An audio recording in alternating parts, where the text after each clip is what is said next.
SD official. সকালে অফিসে যাওয়ার জন্য বের হব। হঠাৎ এমন সময় টেবিলের উপর রাখা বইয়ের ফোনে একটা মেসেজ এলো। ফোনটা হাতে নিয়ে চেক করতেই মাথা গরম হয়ে গেল। কি সব লুতুপুতু প্রেমের কথা। রেগে বউকে চিল্লিয়ে ডাকলাম। বউ তখন রান্নায় ব্যস্ত।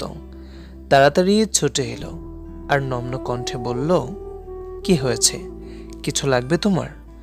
তখনই আমি রেগে ফোনটা তার দিকে তাক করলাম।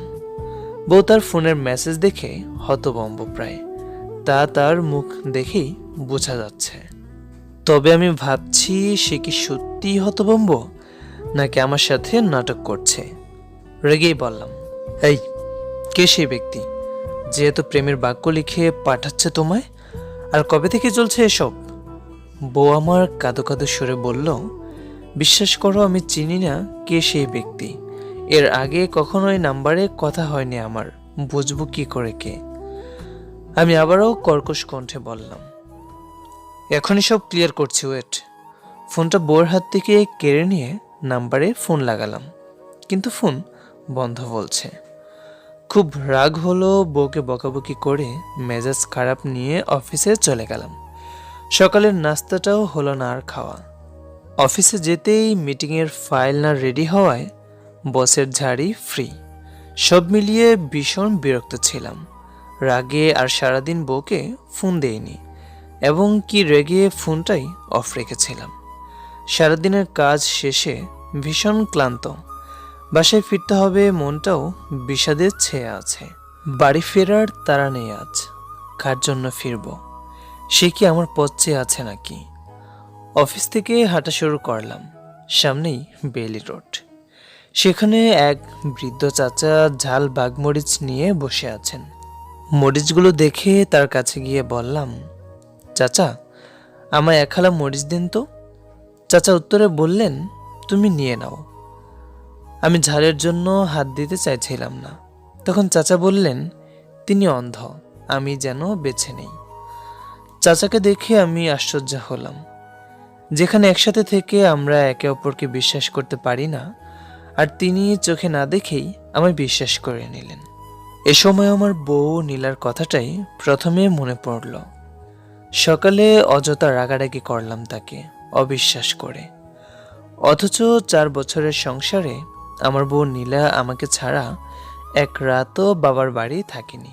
4 বছরের প্রতিটা খারাপ পরিস্থিতিতে সে আমাকে বিশ্বাস করে আমার পাশে থেকেছে, আর আমি কিনা সামান্য একটা মেসেজের জোরে নীলাকে অবিশ্বাস করলাম।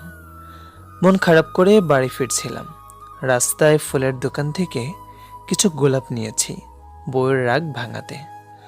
বাসায় গিয়ে কলিং বেল বাজাতেই নীলা এসে দরজা খুলে দিল, আর আমাকে ওর সামনে দেখতেই জড়িয়ে ধরে হাউমাউ করে কাঁদতে লাগলো, আর বলল, তুমি কোথায় ছিলে সারাদিন? কোনো খবর নেই, ফোনটাও অফ ছিল, আমি চিন্তায় মরে যাচ্ছি। ভালো মতো দেখলাম সারাদিন কেঁদে চোখ মুখ ফুলিয়ে নিয়েছে নীলা। দেখে খুব খারাপ লাগলো। আমি কিছু বলবো তার আগেই নীলা বলল, বিশ্বাস করো আমি জানি না কে মেসেজ করেছিল, দরকার পড়লে তুমি আবার ফোন দাও। আমি নীলার চোখের পানি মুছে দিয়ে বললাম, চুপ, একদম কেঁদো না। আমি সরি, আর তোমাকে অবিশ্বাস করা ঠিক হয়নি। রাগে কী সব বলেছি, আমাকে ক্ষমা করো। বউয়ের হাতে কিছু গোলাপ দিয়ে বললাম, ভালোবাসি বউ। বউ আমার এতেই খুশি। খুব খিদে লেগেছে, সারাদিন কিছু খাইনি। নীলা রেগে বলল, নিজে খাওনি আর আমাকেও খেতে দাওনি।